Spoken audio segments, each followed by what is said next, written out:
안녕하세요. 오늘 시작하는 요한복음의 마지막 장인 21장도 역시 1절을 시작하면서부터 이 21장의 내용이 독립적인 내용이 아니라 20장의 내용과 직접적으로 이어지고 연결된 내용이라는 사실을 명확한 단서들을 언급하며 시작합니다. 그 후에 예수께서 티베리아 바다에서 또 제자들에게 자기를 나타내셨으니 나타내신 일이 이러하니라 라고, 그 후에 즉 20장에서 부활하신 예수님께서 제자들에게 나타내셨었는데 바로 그 후에 라는 것입니다. 그런데 계속되는 1절의 설명은 그 후에 예수께서 티베리아 바다에서 또 제자들에게 자기를 나타내셨다라는 것입니다. 이번에는 티베리아 바다에서, 즉 갈릴리 바다에서 20장에 이어 제자들에게 자신을 또다시 나타내셨다는 것입니다. 그 나타내신 일이 이러하니라 라고 설명하며 그 다음 절인 2절부터의 내용이 바로 그 내용, 즉 티베리아 바다에서 제자들에게 부활하신 예수님 자신을 또다시 나타내신 내용이라고 1절에서 분명히 밝히며 시작하고 계시다는 것입니다. 이렇게 예수님께서 티베리아 바다에서 다시 제자들에게 나타내신 내용의 말씀은 21장 대부분의 본문인 2절부터 23절까지 이어지는데 이 내용은 하나님께서 두 장면으로 구성하여 기록하게 하신 것을 알 수 있습니다. 바로 14절에 기록해 놓으신 설명 때문입니다. 14절에 어떤 설명을 기록해 놓으셨습니까? 이것은 예수께서 죽은 자 가운데서 살아나신 후에 세 번째로 제자들에게 나타나신 것이라고, 이것, 즉 2절부터 13절에 기록해 놓으신 내용이 예수께서 죽은 자 가운데서 살아나신 후에 세 번째로 제자들에게 나타나신 것이라고 1절에서 하셨던 그 설명을 다시 반복하는 설명이지만 1절에는 없었던 구체적인 중요한 단서를 하나 더 추가하셨습니다. 그것이 무엇입니까? 바로 세 번째라는 단서입니다. 이것이 왜 중요한 단서가 되는 것입니까? 세 번째라는 말은 당연히 첫 번째와 두 번째를 다시 상기하게 하는 말이기 때문입니다. 그래서 이 세 번째라는 말 때문에 우리는 당연히 부활하신 예수님께서 제자들에게 첫 번째로 나타내 보이셨던 장면과 두 번째로 나타내 보이신 장면으로 돌아가 보아야만 합니다. 이것은 20장과 21장을 하나의 맥락으로 이어지게 하는 아주 중요한 장치이기 때문입니다. 2절부터 13절까지 세 번째로 나타내 보이신 장면을 설명하시다가 갑자기 우리를 14절에서 멈추어 서게 하셔서 20장의 첫 번째, 두 번째로 나타내 보이신 장면으로 다시 돌아가 그 두 장면과 21장 2절부터 13절의 세 번째로 제자들에게 나타내 보이신 장면을 모두 하나로 묶어서 그 다음 내용인 15절부터 23절로 넘어가도록 준비시키시는 아주 중요한 과정이기 때문입니다.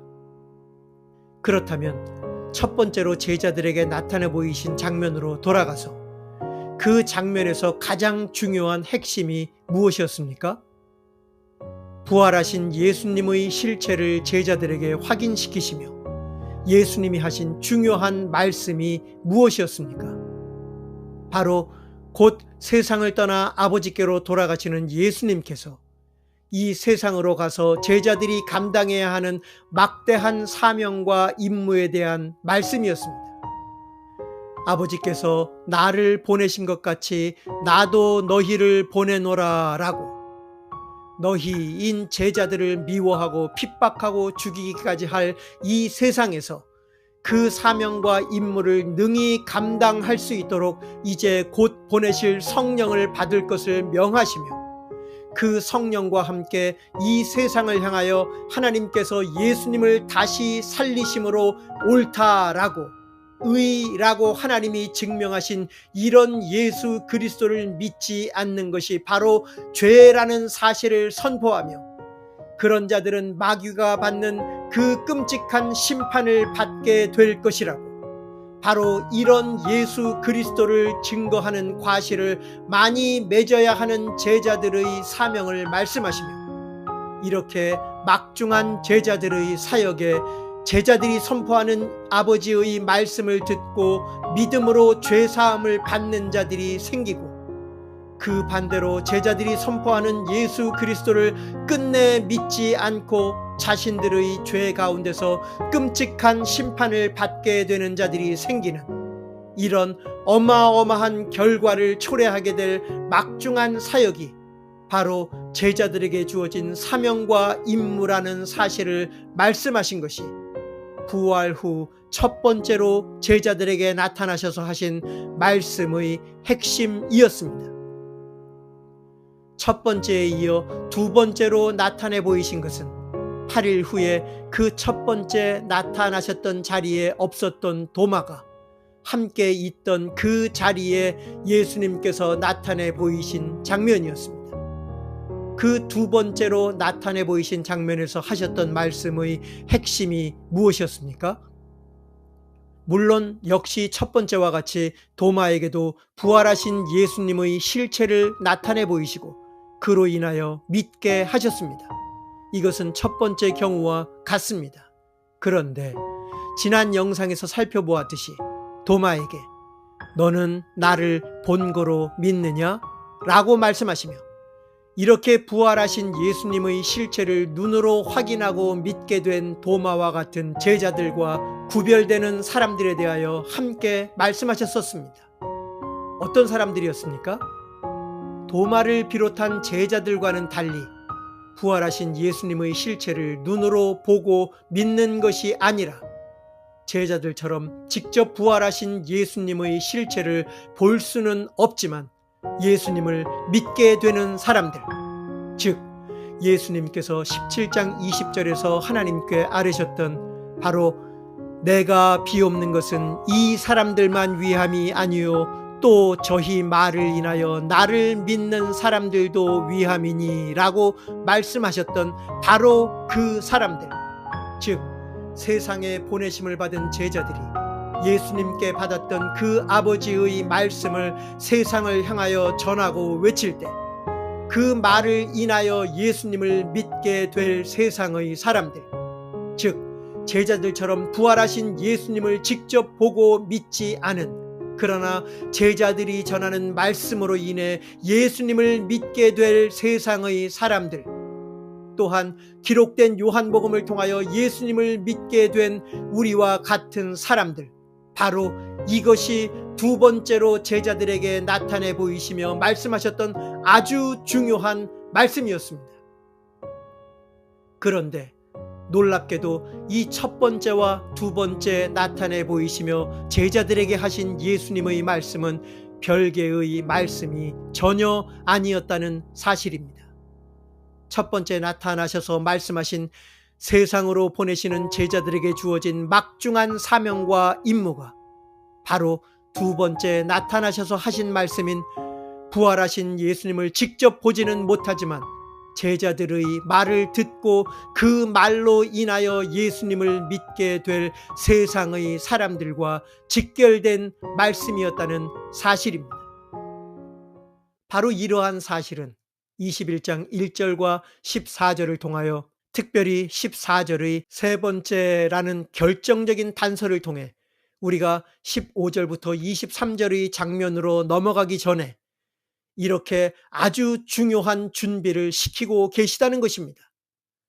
하나님께서 지금 이렇게 21장의 내용을 20장의 내용과 하나의 같은 맥락 속에서 하시는 말씀이라는 사실을 우리에게 이렇게 확인시키시며 준비시키고 계시다는 사실입니다.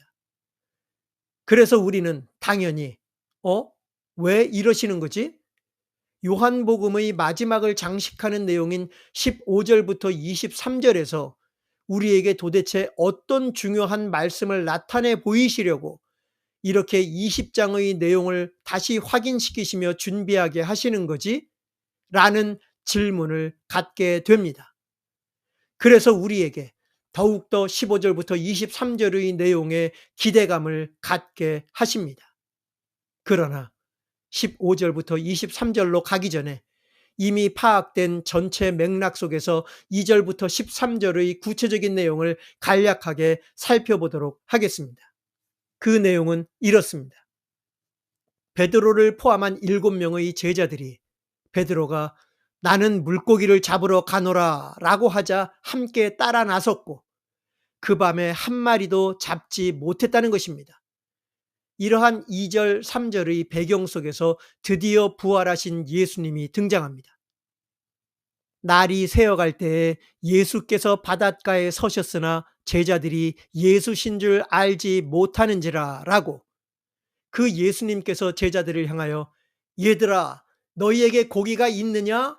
라고 물으셨고 제자들이 없나이다 라고 답하자 그물을 배 오른편에 던지라 그리하면 얻으리라 라고 말씀하셨고 이에 던졌더니 고기가 많아 그물을 들 수 없더라 라는 엄청난 결과가 일어났고 그러자 요한으로 보이는 예수의 사랑하시는 제자가 베드로에게 주님이시다 라고 말했고 이 말을 들은 베드로가 겉옷을 두른 후 바다로 뛰어내렸고 다른 제자들은 배를 타고 고기 든 그물을 끌고 약 100야드 떨어져 있던 바닷가로 끌고 왔고 육지에 올라보니 숯불이 있었고 그 위에 생선이 놓였고 떡도 있었는데 예수님께서 지금 잡은 생선을 좀 가져오라 라고 하시자 베드로가 배에 올라가서 그물을 육지에 끌어올리니 가득 찬 큰 고기가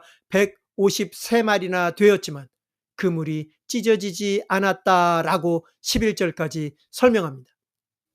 예수님께서 제자들에게 와서 조반을 먹으라 라고 하셨고 제자들은 이분이 주님이신 것을 알았기에 당신이 누구시냐라고 감히 묻는 자가 없었고 13절에서는 예수께서 가셔서 떡을 가져다가 저희에게 주시고 생선도 그와 같이 하시니라 라는 설명으로 이 장면은 끝이 나고 요한복음에서 반복된 중요한 특징인 대화체가 중심이 된 사건이 갑자기 끝을 맺고 그 사건의 핵심이 무엇이었는지를 서술형의 문장으로 설명하는 내용이 바로 우리가 이미 살펴봤던 14절입니다.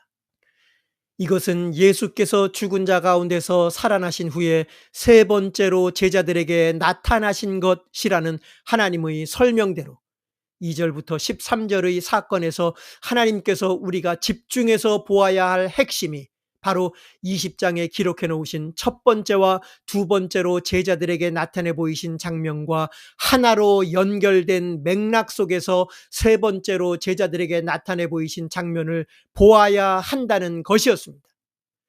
왜 이렇게 기록하게 하셨는지 그 이유를 다음 내용인 15절부터 23절에서 분명하게 확인하게 될 것입니다. 이렇게 분명하게 하나님께서 어떤 맥락으로 내용들을 이어지게 하셔서 하나의 맥락으로 기록하고 계신지를 분명히 밝히고 계신데도 불구하고 이러한 하나님의 말씀을 우리의 잘못된 습관을 따라 이러한 맥락에는 아무런 관심도 흥미도 없이 오로지 내 눈에 확 뜨이고 귀에 훅 들어오는 단어나 한두 구절 혹은 부분적인 내용에만 꽂혀 그것을 전체 본문에서 따로 드러내어 엉뚱한 자신만의 맥락에 집어넣어 이해하고 해석한다는 데 있습니다. 예를 들어 많은 설교자들의 단골 메뉴처럼 등장하는 대표적인 내용인 베드로와 제자들은 세상으로 다시 돌아갔다라고 자신들이 예수님을 따르며 버렸던 그 세상의 직업으로 이렇게 세상 속으로 다시 돌아갔다라고 단정하며 마치 이것이 21장 1절부터 14절에서 하나님께서 의도하신 하나님의 뜻인 것처럼 외치며 주장하지만 그러나 이것은 절대로 사실이 아닙니다.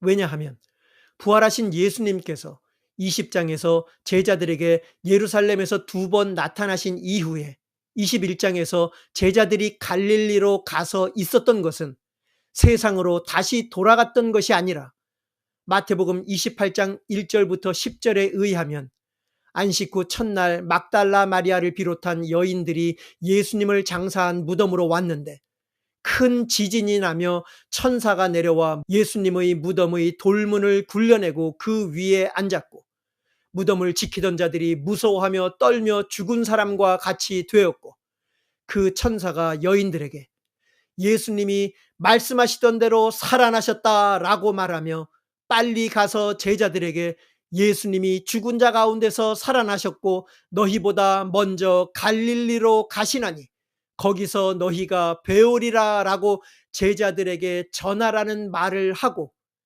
여인들이 무서움과 큰 기쁨으로 제자들에게 알게 하려고 달려가는데 부활하신 예수님께서 이 여인들을 만나셨고 말씀하시기를 가서 내 형제들에게 갈릴리로 가라 라는 예수님의 명을 전하라고 거기서 나를 보리라 라고 예수님이 직접 이 여인들에게 제자들에게 가서 갈릴리로 가라 라고 거기서 나를 보리라 라는 예수님의 말씀을 전하라고 명하셨다는 사실입니다. 그러므로 제자들은 세상으로 다시 돌아간 것이 절대로 아니었습니다. 부활하신 예수님께서 여인들을 만나서 제자들에게 전하라고 하신 그 예수님의 말씀대로 제자들은 그 예수님의 말씀을 따라 예수님을 갈릴리에서 만나 뵈려고 갈릴리로 간 것이었습니다. 갈릴리로 간 11명의 제자들이 어쩌면 그곳에 연고지가 있는 제자들의 가족이나 지인들을 통해 한두 끼 하루 이틀 정도는 먹을 것을 공급받았을 수도 있었겠지만 당연히 제자들이 어느 시점에서는 자신들 스스로 먹을 식량을 준비를 해야 했을 것입니다. 그래서 업으로 잔뼈가 굵었던 베드로가 고기를 잡으러 가겠다라고 일어섰을 것이고 다른 6명의 제자도 함께 따라 나선 것이었을 가능성이 훨씬 높습니다. 그러므로 제자들이 세상으로 다시 돌아갔다거나 세상의 일로 다시 돌아갔다라고 주장하는 것은 네 권의 복음서 어디에서도 단 한 구절도 단 한마디의 언급도 찾아볼 수 없는 본문을 완전히 오해하고 왜곡하는 전형적인 심각한 예일 뿐입니다. 21장 2절부터 13절의 이 사건을 시작하고 끝맺는 1절과 14절의 설명을 통하여 이미 우리가 앞에서 살펴본 바와 같이 하나님께서 우리에게 무엇을 나타내 보이시며 말씀하시려는 것인지에 대한 그 단서를 분명히 기록해 놓으셨습니다.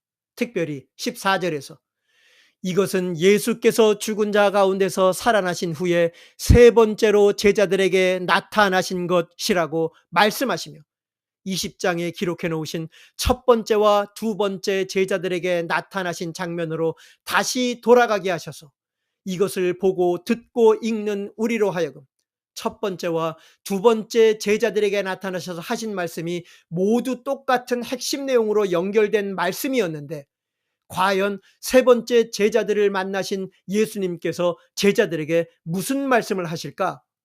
역시 첫 번째와 두 번째와 같은 그 핵심 내용으로 연결된 말씀을 하실까? 라는 질문으로 우리들의 마음에 준비를 하게 하셔서 본격적인 내용인 15절부터 23절의 말씀에 귀를 기울이게 하신다는 사실입니다. 그런데 이렇게 분명한 단서들을 통하여 하나님께서 본문 전체를 하나로 연결하도록 기록하게 하신 전체 맥락을 무시한 채 역시 15절부터 17절의 내용을 가지고 많은 설교자들이 자주 설교하는 내용들이 있습니다.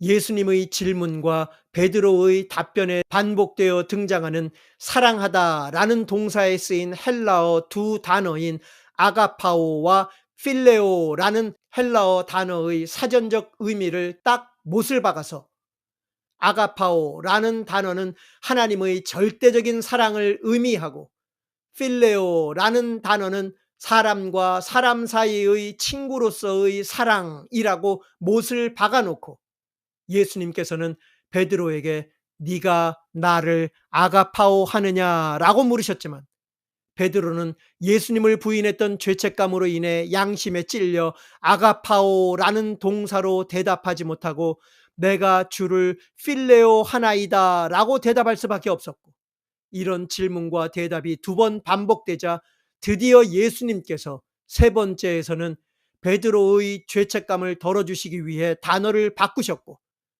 그래, 네가 나를 아가파오의 사랑은 하지 못하지만 그래도 필레오의 사랑은 하느냐라고, 필레오라는 단어로 네가 나를 필레오 하느냐라고 단어를 바꾸어 물으셨고, 역시 베드로는 내가 주를 필레오 하는 줄을 주께서 아시나이다 라고 답하자 예수님께서 그래, 이제 나를 세 번 부인했던 그 죄책감을 덜어내었으니 내 양을 먹이라 라는 베드로의 사명을 말씀하신 것으로 이해하고 해석합니다. 제 자신도 이것을 정말 깊이 있는 이해와 해석으로 믿고 주장해 왔었는데, 점점 본문의 앞뒤에 이어지는 맥락 속에서만이 하나님께서 의도하시고 뜻하신 말씀의 의도를 올바르고 정확하게 파악할 수 있다는 사실을 알게 되고, 점점 그 사실을 성경 본문 속에서 확인해 가게 되면서 어느 날 이 본문도 앞뒤에 어떤 맥락으로 하신 말씀인지를 살펴보면서 정말 제 눈을 의심할 정도로 놀랐었습니다. 왜냐하면 이 본문 앞뒤의 맥락은 물론이거니와 또 이 아가파오라는 동사와 필레오라는 두 동사가 요한복음에서 사용된 용례들을 모두 살펴보면 그 어떤 것도 이러한 이해와 해석에 손을 들어주지 않기 때문이었습니다. 14절까지의 맥락은 이미 우리가 살펴보았고, 요한복음에서 이 아가파오와 필레오라는 동사가 사용된 용례들을 살펴보면 이 두 동사가 그렇게 하나님의 절대적인 사랑과 친구 간의 사랑이라는 개념으로 확고하게 구별되어 사용되지 않았다는 증거들이 명확하게 요한복음 안에 존재하기 때문입니다.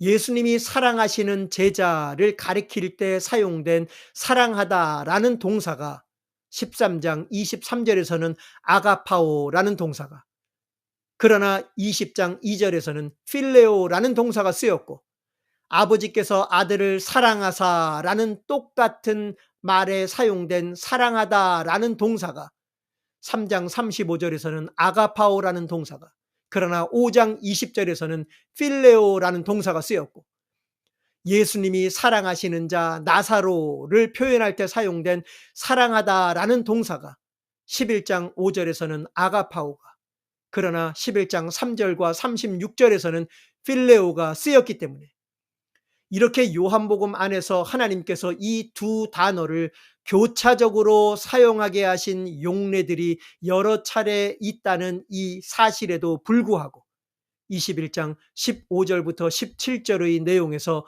아가파오와 필레오라는 두 동사에 각각 한 가지 사전적인 의미만을 못을 박아놓고 이런 식으로 이해하고 해석하는 것은 요한복음 전체에서 이 두 단어를 교차하여 사용하게 하신 하나님의 용례를 무시한 이해와 해석으로밖에 볼 수 없습니다.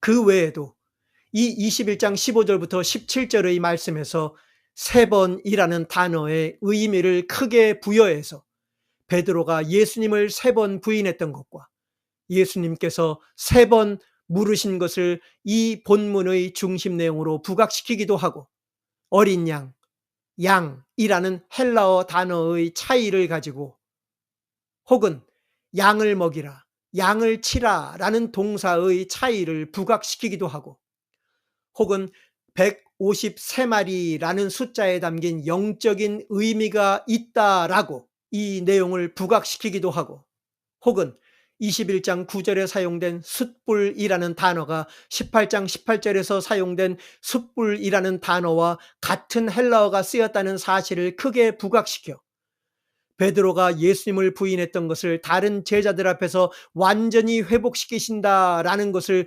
중심 내용으로 내세워 주장하기도 합니다. 이러한 해석과 주장만을 따로 떼어서 보면 상당히 설득력 있는 주장과 해석으로 보이기도 합니다. 그러나 이러한 주장과 해석이 이 21장의 중심 내용이 절대로 될 수 없다는 사실은 아주 명백합니다. 왜 그렇습니까? 그 결정적인 단서는 바로 하나님께서 본문 전체에 기록하게 하신 바로 전체의 문맥입니다. 하나님께서 21장을 시작하시는 1절에 그리고 1절과 같은 내용인 14절을 2절부터 13절의 처음과 끝에 기록하게 하셔서 1절부터 14절 전체를 1절과 14절이 둘러싸고 있는 하나의 샌드위치처럼 우리가 보고 듣고 읽도록 기록하게 하시며 여러 방향으로 해석할 수 있는 유혹들이 놓여져 있는 15절부터 23절에 이어지는 내용을 어떤 맥락 속에서 우리가 보고 듣고 읽어야 하는지를 우리를 1절과 14절을 통하여 분명하게 준비시키고 계시기 때문입니다.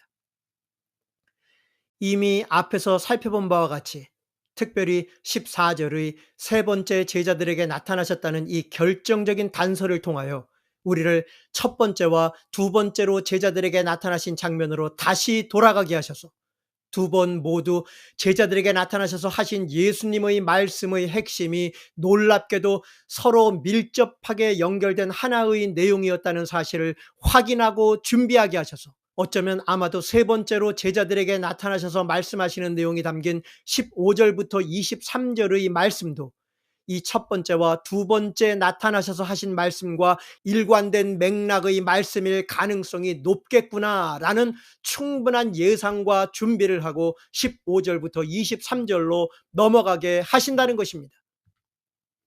첫 번째와 두 번째 제자들에게 나타나셔서 말씀하신 그 핵심이 무엇이었습니까? 바로 제자들을 미워하고 핍박할 이 세상으로 보내심을 받은 제자들의 막대한 임무와 사명에 대한 말씀이었습니다.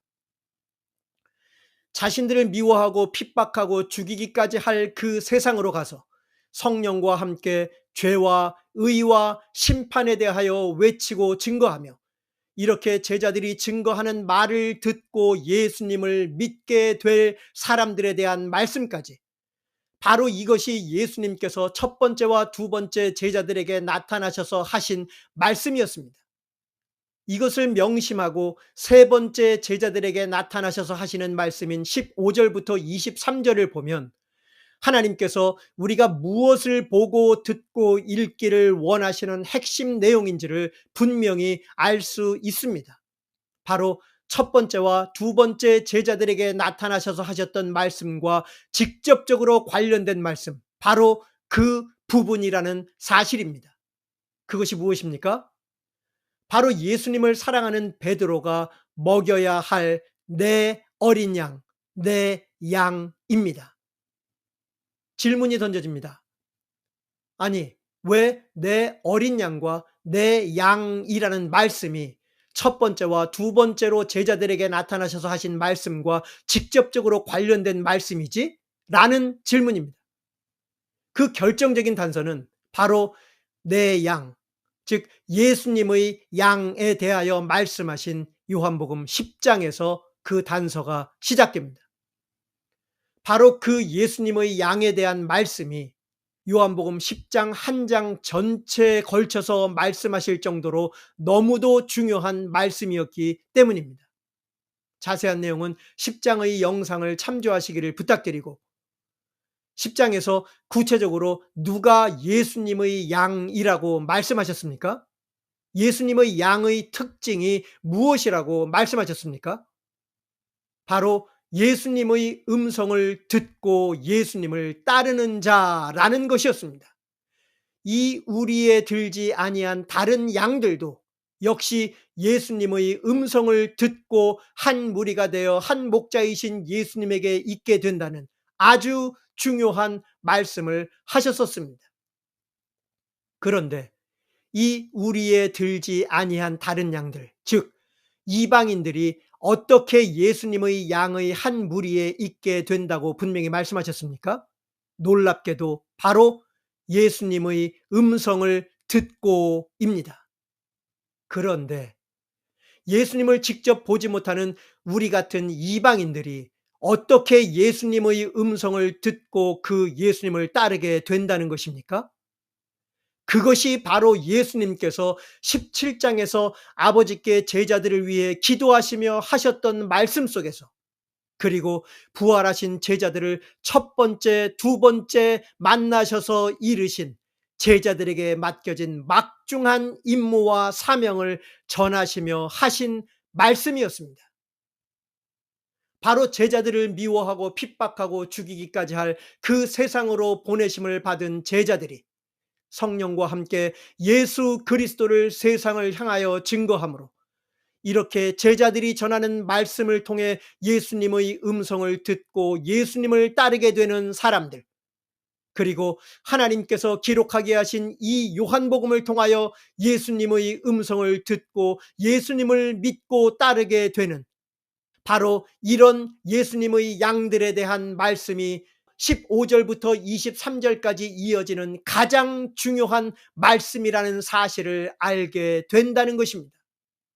20장에서도 보았듯이 아직 전혀 달라진 것이 없어 보이는 제자들임에도 불구하고 예수님께서는 첫 번째 제자들을 찾아오셔서도, 두 번째 찾아오셔서도, 그리고 세 번째 디베랴 바닷가에서 제자들을 만나셔서도 역시 이제 곧 예수님이 아버지께로 돌아가시고 그러면 성령을 보내시고 제자들이 그 성령과 함께 자신들을 미워하고 핍박할 세상으로 가서 3년여 동안 예수님이 주셨던 아버지의 말씀들을 세상을 향하여 전하고 외치며, 그런 제자들이 외치는 예수님의 말씀을 통하여 예수님의 음성을 듣고 예수님을 따르게 되는 바로 그 예수님의 양들을 치고 먹이라라고 20장에서부터 계속 일관되게 제자들에게 맡겨진 막중한 임무와 사명에 대하여 말씀하고 계시다는 사실입니다.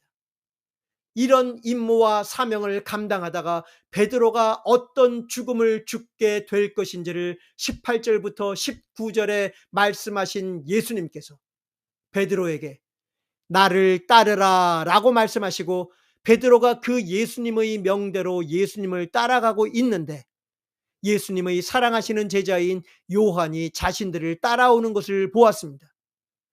그래서 예수님을 따라가던 발걸음을 멈추고 뒤돌아서서 그 요한을 보며 주여 이 사람은 어떻게 되겠삼나이까? 라고 묻자 예수님께서 내가 올 때까지 그를 머물게 하고자 할지라도 너에게 무슨 상관이냐? 너는 나를 따르라 라고 말씀하신 이 내용 또한 많은 사람들이 이 말씀을 사역자로서 다른 사역자와 비교하려 들지 말고 네 자신이 오직 예수님을 따르는 일에만 집중하고 신경 써서 너에게 주어진 사역을 올바로 감당해야 함을 말씀하신 것으로 이해하고 해석하지만, 그렇게 보기 어려운 결정적인 단서가 본문 속에 있습니다.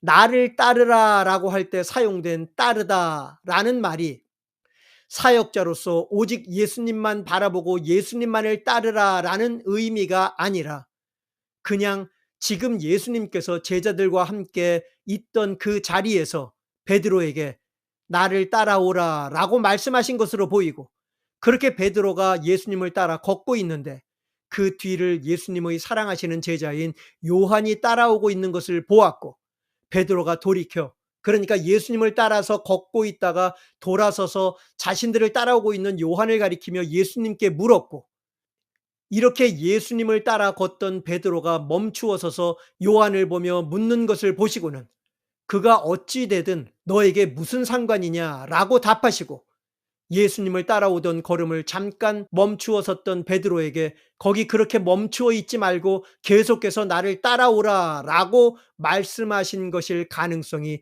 훨씬 크기 때문입니다. 왜냐하면 19절과 22절의 베드로에게 명하신 따르다 라는 동사와 똑같은 동사가 20절에 베드로가 돌이켜 예수의 사랑하시는 그 제자가 따르는 것을 보니 라고, 그 제자 즉 요한이 예수님과 베드로 자신을 단순히 그냥 물리적으로 따르고 있었다라고 똑같은 동사를 사용하여 말씀하고 있기 때문입니다. 그러니까 이러한 단서에 의해서 예수님이 말씀하신 나를 따르라라고 베드로에게 하신 말씀은 모두 요한이 따라오고 있었던 것과 마찬가지로 예수님을 따라오라라고 단순히 말씀하신 것으로 보는 것이 더 옳습니다. 그리고 18절부터 22절까지의 이 내용을 기록하신 이유를 23절에 분명히 설명하시기 때문이기도 합니다. 예수님께서 베드로에게 하셨던 22절의 내가 올 때까지 그를 머물게 하고자 할지라도 내게 무슨 상관이냐라고 하신 말씀이 형제들에게 전해졌는데, 그 말씀이 예수님이 사랑하시는 그 제자는 죽지 아니하겠다라고 하신 말씀으로 오해되고 왜곡되었기 때문에 그 뜻이 아니었다라고 바로 잡기 위해서 18절부터 22절까지의 내용이 그런 목적으로 기록된 것임도 분명히 밝히고 계시기 때문입니다. 그리고 요한복음의 마지막 구절인 24절과 25절에서는 하나님께서 이 요한복음에 이 제자를 통하여 기록하게 하신 증거가 참이라는 사실을, 이 외에도 많은 일들을 예수님이 행하셨지만 역시 하나님께서 선별하여 요한복음에 기록하게 하셨다는 사실을 알리며 요한복음을 끝을 맺습니다. 이제 이 요한복음을 여기에서 마치며 이런 질문을 우리 자신에게 던져봅니다. 여러분은 그동안 요한복음을 어떻게 보고 듣고 읽어 오셨습니까? 요한복음에서 무엇을 보고 듣고 읽어 오셨습니까? 20장 30절 31절에서 분명히 밝히신 요한복음을 기록하신 하나님의 목적 그대로 보고 듣고 읽어 오셨습니까? 그래서 하나님께서 목적하신 그 결과가 이 예수님이 정말 하나님께서 보내신 하나님의 분명하신 아들이요, 구약 성경에 약속해 오신 바로 그 메시아, 바로 그 그리스도시다라는 분명한 사실을 보고 듣고 믿는 이런 결과가 여러분에게 일어나셨습니까? 바로 그런 믿음을 통하여 주시는 영원한 생명을 얻는 그런 결과가 여러분에게 일어나셨습니까? 그리고 오늘 요한복음 1장부터 20장 전체의 부록처럼 21장에 마지막으로 기록하신 전체 본문과 전체의 맥락을 통해서 하나님께서 분명하게 나타내 보이시는 하나님의 의도와 뜻을 분명히 보고 들으셨습니까? 이렇게 제자들에게 부활하신 예수님 자신을 세 번째 나타내 보이시며 하신 그 말씀에서 언급하신 제자들에게 주신 막중한 사명과 임무를 통해 그 제자들의 입을 통하여 외치는 예수님의 말씀을 통해 제자들을 성령으로 감동하여 이렇게 글이라는 언어로 요한복음을 기록하게 하셔서 이 요한복음을 통하여 예수님의 음성을 듣고 예수님을 믿고 따르게 될 그 예수님의 양들 속에 여러분들의 얼굴도 염두에 두고 하신 말씀이었다는 사실을 분명히 보고 들으셨습니까? 이 요한복음에 기록된 예수님의 음성을 듣고 예수님을 믿고 따르게 되는 그 예수님의 양들의 한 우리 속에 저와 여러분도, 그리고 여러분의 사랑하는 가족과 친구들도 모두 들어올 수 있게 되기를 진심으로 기도드리며 여기에서 요한복음을 마치겠습니다. 다음 영상에서는 이 요한복음을 기록하게 하신 사도 요한을 통하여 역시 기록하게 하신 요한 1서, 2서, 3서를 통하여 이 요한복음을 받아서 직접 보고 듣고 읽었던 그 당시의 교회와 성도들에게서 볼 수 있는 이 요한복음에서 하셨던 예수님의 말씀에 대한 반응과 결과들을 함께 살펴보게 될 것을 기대하며 지금까지 온리 바이블 오직 성경이었습니다. 감사합니다.